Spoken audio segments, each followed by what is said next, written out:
What's going on, sports card hobby friends? We made it to Friday. We are almost to the weekend. Who's ready for the weekend? I know that I am, although a little bit stressed out. We've got our flag football 8 and 9-year-old playoffs. If you're new here, I'm coaching my 9-year-old, and we are facing a team that is beatable. So keep us in your thoughts tomorrow morning as we battle the Jets is the team that we are playing. We've been very close to beating them. We played them twice, and it's just a game of inches. A couple of plays have come between us and victory. So hopefully we have a good showing tomorrow morning. We've got a few different news stories here today that we're going to cover. A couple of housekeeping notes. First off, I have started a newsletter. I did announce it in a community post last night, but I wanted to make clear that what I'm trying to do is really give back through this newsletter. We will have quite a few giveaways going through this thing at all times through partner companies and that sort of thing. So if you subscribe to the newsletter, I'll have a link down below in the video description as well as in the pinned comments.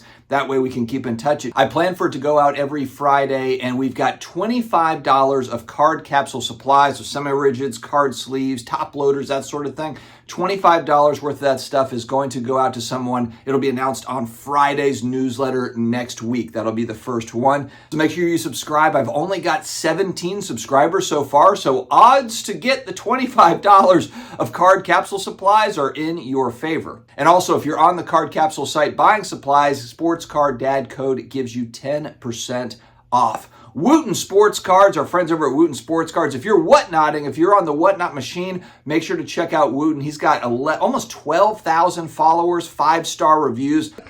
Always has cool shows, always has good inventory, and he pretty much sells out every week. It's a popular show there on Whatnot, so make sure to check out Wooten Sports Cards. JustCollect.com. You've got a collection to sell. You're not sure exactly where to go. Get a free appraisal from JustCollect.com. Their website has got a very easy to use thingamabobber there, so make sure to reach out to those guys to get an appraisal on your collection. Also, VintageBreaks.com. If you go into their live chat on their YouTube and you say Sports Card Dad sent you, for new customers, you'll get a $20 credit to use on your first purchase there with VintageBreaks.com. All right, to the stories. Senator Palpatine and the Empire, Michael Rubin and Fanatics, they have a program that they have rolled out. We talked about this before, but it looks like Fanatics, Topps, they're starting to roll into card shops that are partner shops for them, meaning they're getting allocation, they're getting product from Topps Fanatics, and they're checking out the store, and they've got a 3-star rating, or it's a 1 to 3, 1, 2, 3. 3 means you're good, 1 means you're not doing good, and 2 means you're kind of in the middle there. To me, though, man, we've talked about this. Michael Rubin is a direct-to-consumer type retail guy. He just is. That's what he's going to move this into. He already has. All the Topps Now stuff and whatever. There is a lot of direct-to-consumer already, but like we've talked about, hobby shops are an important function, or have been an important function to the hobby going back years and years and years. The local card store, the local LCS, it's always been a place, a gathering place for collectors to be able to talk and hang out and that sort of thing. But they are going to be really, really picky on the ones that they support. That is absolutely clear here. I would not be surprised. Right now they've got 700 partner companies. To me, this just feels like it's going to dwindle down over time. Unless, I guess, all of these card stores really put a lot of effort, put a lot of money behind their store. But let's face it, not everybody's going to be able to do that. Whether just financially it's not viable, maybe the business isn't making enough money to be able to build out a new store, or who knows. Just like with any business, they're going to struggle to do this. Now, a lot of stores are not dependent on Topps allocation or new Topps product. Look at Burbank Sports Cards. They've kind of grown their inventory, 40 million plus cards out there in Burbank. They're not reliant. If Topps says, hey, screw you guys, we're not sending you any product, Rob Veras will be like, okay, well, sorry to hear that, but we'll just continue to do our thing. A lot of shops, though, they are reliant. There is probably a piece of their revenue, a big piece, a good-sized piece, that is reliant on that allocation. So this is a shot to them. And again, I just think that over time, this is going to dwindle down naturally, this kind of natural selection thing that's going to happen, where the Jeff Wilsons at Cards HQ store, they're going to be fine as far as allocation is concerned, I assume, based on just the volume that they're doing and just the size of the shop, the investment they put in. The amount of allocation that's going to go to smaller stores, it looks to be that it will slow down over time. And it just makes sense based on what they've said here. This was in a Collect.com article where it says that Fanatics has visited about 8 to 10% of their partner shops so far. It's about 60 to 70 out of the 700. And one thing that was interesting is they have a quote in this Collect.com article. A lot of mom and pop stores have been in business a long time, and this is another shop speaking, but they're not doing enough with kids and they're not engaging enough with product online. So this is the other thing too that I think is kind of interesting. Will stores turn on each other?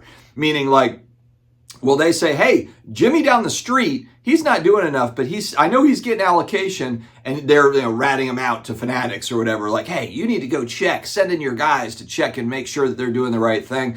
I don't know. It just seems kind of interesting because I think that stores that do put a lot of money in their store, they're probably going to want to see results from that. And if they see other stores that are still getting allocation that haven't done that, they're probably going to be like, hey, wait, what's going on here? It's just going to be very interesting to watch because the distribution network of old, where you just kind of made friends with the distributors, and then whoever made the best friends got kind of the allocation that they wanted, that's all different now. It's very different. And Michael Rubin has shown that he is a direct-to-consumer guy. Even a card store, which is, you could argue, an important part of the whole ecosystem, let alone some random dude that's been getting distribution going back over the last years. This is going to be interesting to watch for sure. The NBA Finals are set. Luka versus Tatum. Can you imagine if this had happened going back to May, June timeframe of 2021 during the boom, when all the money was being spent on these guys, and now here it is. You could argue this is the best thing that could have happened as far as new prospect-ish guys are concerned, kind of the up-and-coming players. These are the two that were kind of hobby darlings going back to 2020, 2021. Their cards have slipped a lot, even though these guys, look, they have proven themselves to be superstars in the NBA, both Jason Tatum and Luka Doncic, top 5 NBA players. But, of course, they haven't achieved anything yet. And now is the time. Jokic got the championship last year. He's already won a few MVPs. So really, he's kind of locked up his achievements. Even if he never wins another title again, he's going to go down as one of the best ever. Luka, Tatum, are these guys are they just going to be kind of great basketball players that never won titles, a la like a Charles Barkley? Charles Barkley, everybody loves Charles Barkley, but he never won a title. He was close with the Suns. Michael Jordan took care of that. But Luka and Tatum, now one of these guys is going to be an NBA champion and has cards. Again, these guys have been hobby darlings over the years. I think it's going to be an absolute battle because both teams really, I almost feel like the Mavericks are a team of destiny. But if you look at the Celtics lineups top to bottom and the regular season record, I mean, they're probably the best overall team. But the Celtics have kind of flamed out in the playoffs, and they haven't really played tough talent to get here to the finals. So it's going to be very interesting to watch this. And then also, what will the cards do? And here's kind of the problem is, these cards hit such highs. We talked about the Silver Prism Luka that I bought and I sold it. I took a few $100 loss, and people will be like, oh man, you're so dumb for selling when you did. But I used that money to buy into a card that I really love. And so I have zero regrets, no regrets. What can these cards really do? I mean, if you look at that Silver Prism, the heights for Luka in a PSA 10 were at the $8,000, $9,000 range. Now they're creeping back up to the $2,000 range, which is basically where I bought it at $1,700 when they were at $2,000 comps. And this was going back, a year and a half? It was at the National. Was it at Atlantic City National? I think it was the Atlantic City National. We're talking about almost 2 years ago when I bought that card now.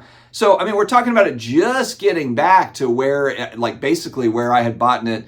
So I just don't see it going from, $2,000 to $4,000 if Luka wins a title. But who knows, I guess. It's such a weird hobby. You never know. Maybe people just pile in money and they're like, all right, this is our guy. This is the next face of the league. It's Luka Doncic. If he has just an amazing finals, they sweep the Celtics. Luka's the NBA final MVP. He scores 40 a game and, just absolutely smokes the Celtics. Who knows? Maybe people will be speculating in on that run up. We do know that cards typically, they don't go up when a title is won. But if they go up 1-0, 2-0, 3-0, I'm sure that's where you kind of see the spikes happen. That's where you see people really buying in anticipation of him winning the title. We'll see, though. And then Jason Tatum, too. Jason Tatum's been kind of ho-hum, I think in part because the Celtics are a great overall team. It's not just Tatum doing it. Whereas with the Mavs, Luka is the clear number one on that team. Kyrie Irving playing out of his mind, though, also playing really great ball. but the Celtics are really doing it as a unit. It's not as if Jason Tatum is putting that team on his back and winning games the same way that Luka has been doing. Very interesting to watch. All right, King of Collectibles, Ken Golden. I saw a picture pop up on IG. Nothing screams New Jersey than this picture that was put up here. All the Jersey guys doing some Netflix sort of promo thing. King of Collectibles, I believe it said June 12th. So in about 2 weeks, we'll have 8 new episodes of the King of Collectibles. But like I said, this couldn't look any more Jersey. Is this guy wearing a peach suit? Is that peach or is that just the lighting? That's a hell of a suit. Peach. Interesting. Of course, we'll come back in a couple weeks and react to the King of Collectibles documentary. I wonder if they'll switch things up a little bit or if it's just going to be kind of more of the same. We'll have to find out. Also, lastly, new products really expensive. Waxstat.com is the place to figure out on a daily basis, almost hourly basis, how new boxes moving up and down in price, not just the new stuff, but also old product as well. If you're holding sealed boxes and you're like, what's my stuff worth? Go back and check. It's almost a price guide for sealed wax, for sealed boxes, for cards. Check out waxstat.com and my buddy Al, he's killing it over there. All right, friends, stay healthy, stay awesome, and I will talk to you again later.